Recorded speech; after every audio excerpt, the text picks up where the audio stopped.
Mark Tassler with this edition of Outside the Oval. The racing season is underway and I'm excited. Tell you what, we got a great racing season underway with the 2016 NASCAR Sprint Cup season. We've got 4 different drivers that have captured victories in as many races, and we've got 2 events now, wow, where we've had finishes down to 1/100th of a second. That's less than a fender.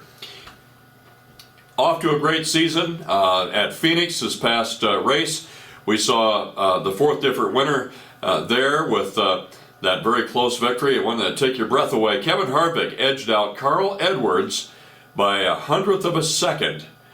Same as Denny Hamlin's close victory when he won the Daytona 500.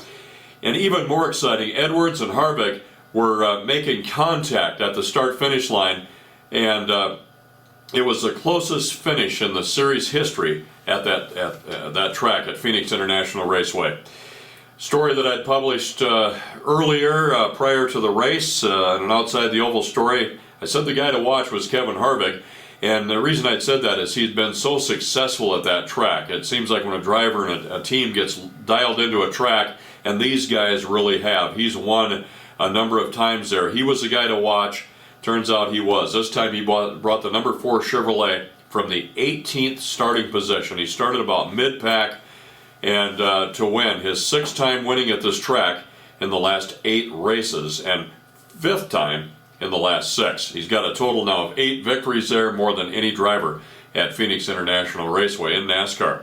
Joe Gibbs Racing's Denny Hamlin finished in 3rd, and his teammate and pole sitter Kyle Busch finished in 4th. Dale Earnhardt Jr., who started back at 26, led for 34 laps, and a strong run for him. He rounded out the top 5.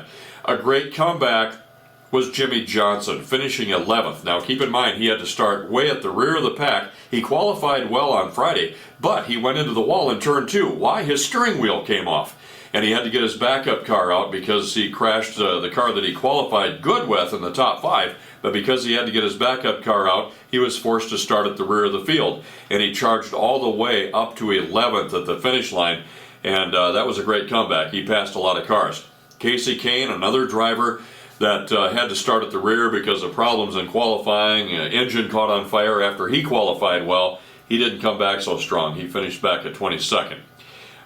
Race at Phoenix featured, 5 caution flags. The last caution was a determining factor on getting that big battle at the end. There were 4 different leaders in the race. Now in the previous races, Denny Hamlin won at Daytona, Jimmie Johnson won at Atlanta, and Brad Keselowski took the victory the week prior to Phoenix back at the Vegas race. And now Harvick winning at Phoenix. The next race coming up Sunday, going to be the Auto Club 400, the 2-mile track in Southern California.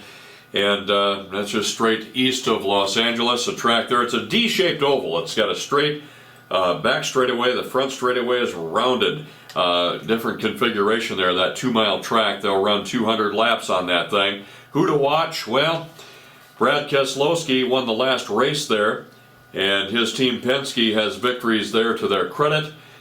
I'm going to go with Kyle Busch though on this one. He's been doing very strong this season, and he's he's hungry for a win. He has not gone into the win column yet after leading a good portion of the race at Phoenix and coming in 4th.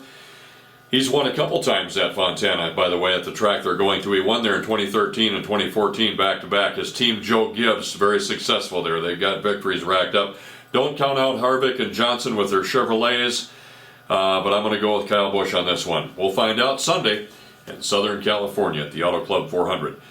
That's Outside the Oval this time. I'm Mark Tassler. Check me again.